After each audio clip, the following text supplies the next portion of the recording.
What is going on, everybody? Welcome to another New York Giants video. And in this video, I'm just going to provide some specific updates around the New York Giants over the past few days and what's been going on. Rumors circulating as far as free agency, the draft, combine, and current players on this New York Giants roster. Before I dive into that, folks, make sure to go follow us on all of our social media platforms below on Instagram, Twitter, and our YouTube channel. And of course, we really appreciate all the support we've gotten as of late on our YouTube channel. You guys are awesome. You guys are the fans, and your questions and comments make these videos go, a lot more smooth, and we really appreciate that. But let's get into some topics. Now, of course, the Giants, I talked about in my last video, they made moves releasing Kyle Rudolph and Devontae Booker. Since then, there hasn't been any roster moves of significance. So, what's next? Well, the Giants decided to, reach out to their starting middle linebacker, Blake Martinez, from the past two seasons now, and he's coming off that torn ACL. According to multiple sources, Blake Martinez might be taking a pay cut to remain with the Giants. Now, Martinez has a $14 million cap number heading into 2022, and the Giants will likely approach him about, I would say, cutting that $8.5 million salary, because I don't know what else they'd be talking about, to be quite honest. If not, I hate to say this, but they're probably going to cut him because this new regime has no ties to him, a new defensive coordinator coming in, and he's coming off an injury. So it's going to be very interesting to see what happens with Blake Martinez. I think we missed him a lot last season when he was out. The run defense wasn't as good, not having him, losing Dalvin Tomlinson last offseason. But the Giants still need to clear $32.9 million. So we round that number up to $33 million. Cutting Blake Martinez would save $8.5 million, and that is a significant number.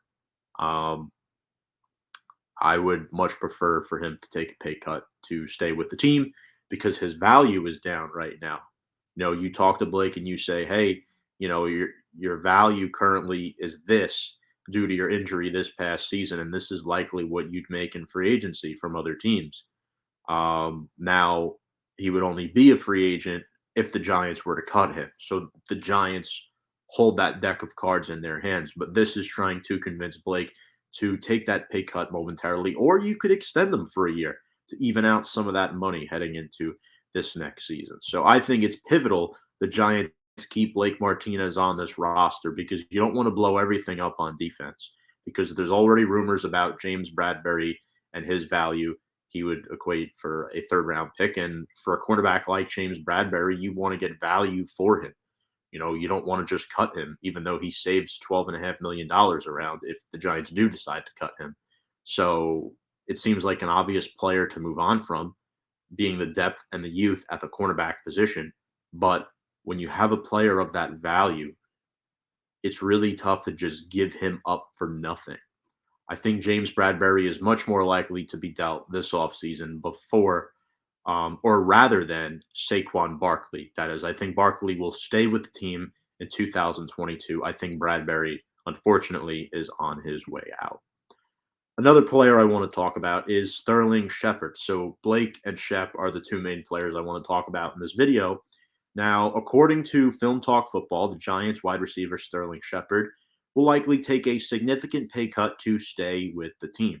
Shepard was slated to make around $12 million this season, and it's rumored that Shepard could be asked to take close to the league minimum as far as a pay cut goes. Now, if Sterling Shepard accepts this pay cut, he would return on a shortened one-year contract. Now, it's unclear how much he's being asked to reduce his salary by. The league minimum is what we're assuming. If you want to know specifics, my rough estimate would be around $1.035 million. Now, that's not just me spitting numbers.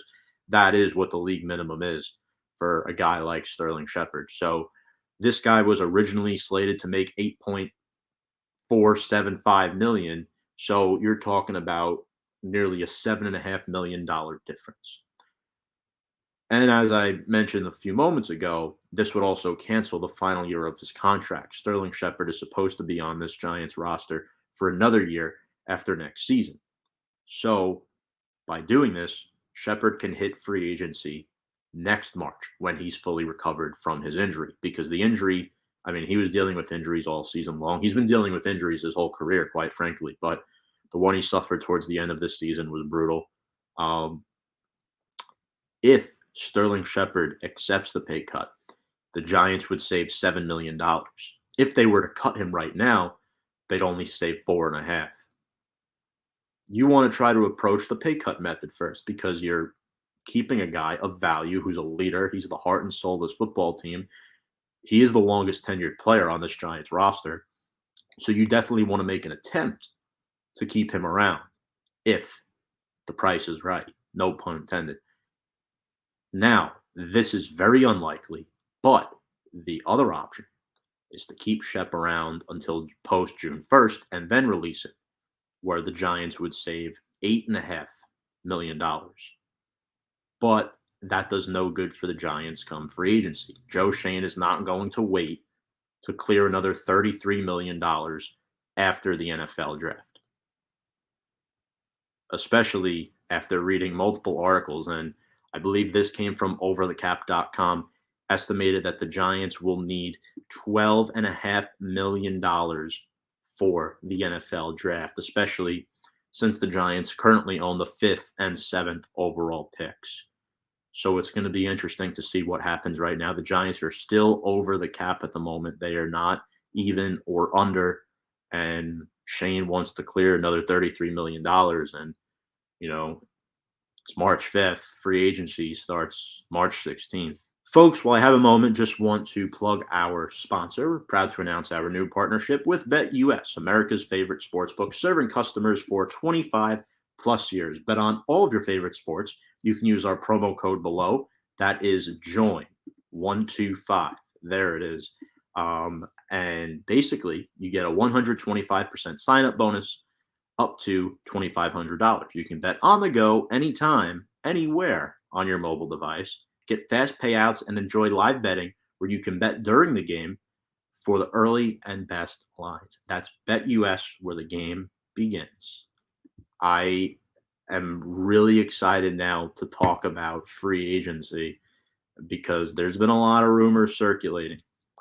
And the one that came out today, most recently, the Giants are likely to go after free agent quarterback Mitch Trubisky. Now, this is just a rumor. You can never be 100% certain of anything, especially with the way things are with the media today. That's why we like to fact check our sources. But when it comes to sports, people like to say things to, start fluff. I mean, look what's going on with Aaron Rodgers right now, right? So I think this is true because Schoen and Dable both worked with Trubisky last year in Buffalo. Dable directly worked with him. Schoen was a part of bringing Trubisky into Buffalo along with Brandon Beane. Trubisky has been in the league for 5 years now. Giants are expected to make a hard push for a veteran quarterback this offseason. We know Mike Glennon's not coming back, and they're probably done with Jake Fromm as well. Mitch Trubisky is a name the Giants are going to look at. The Steelers also have interest. The Steelers are in need of a starting quarterback. Could that be more appetizing for Trubisky? My personal opinion, I wouldn't hate the addition of Mitch Trubisky, but that would not be my first choice to be the backup quarterback for the Giants.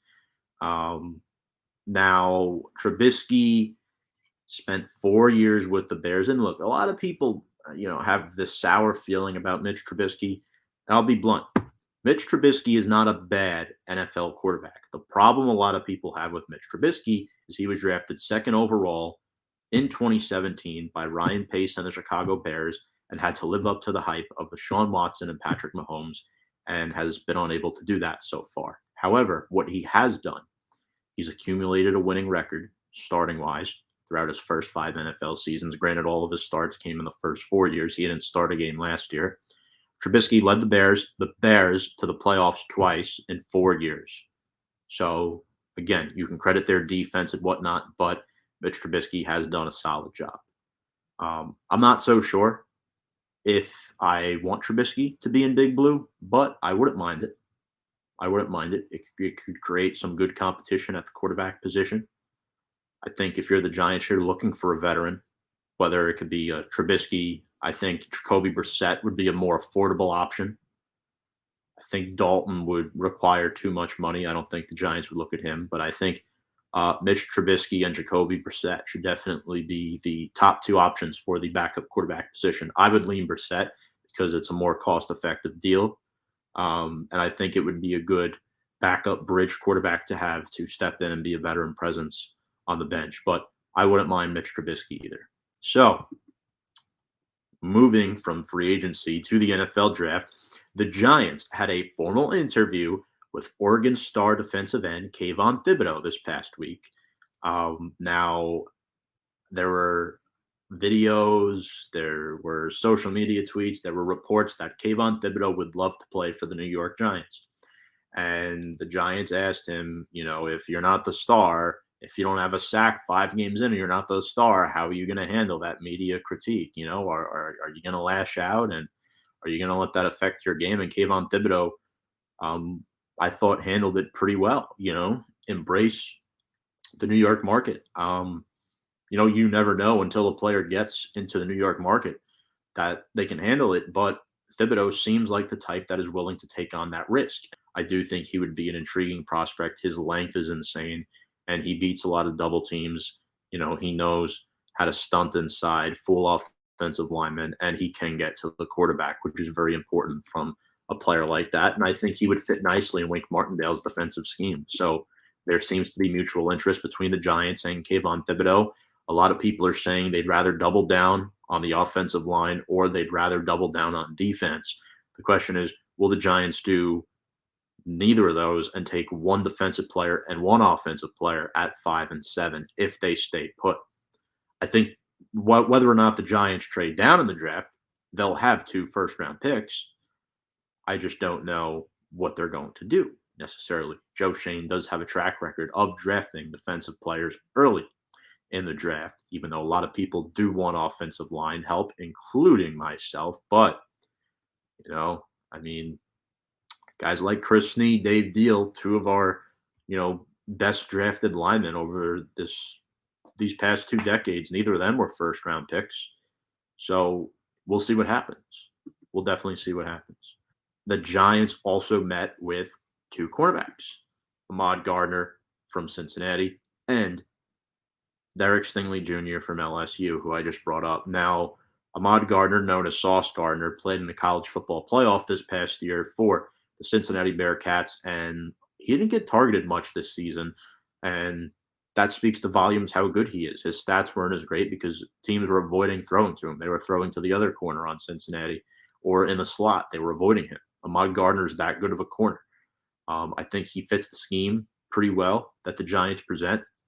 Again, this is likely meaning that the writing is on the wall for James Bradberry. The fact that the Giants have already spoken to 2 cornerbacks at the combine. Now, granted, it's just conversation. These are top targets who might fall within the Giants' range. I'm not saying the Giants, should take one of these guys at 5 or 7, but they should be considered in the early to mid first round. So why not talk to them? It's just a conversation. I think people are blowing up saying, we have all these cornerbacks, but don't realize the cap situation that we're in and the fact that Bradberry isn't really a press man corner. He's more of a zone coverage corner. Wink Martindale's defense, you're going to have to play man-to-man with the corners. So it's going to be very interesting to see what happens. Derek Stingley Jr. played at LSU as well, so I'm very excited to see what happens. And you could target that offensive tackle position in the second round.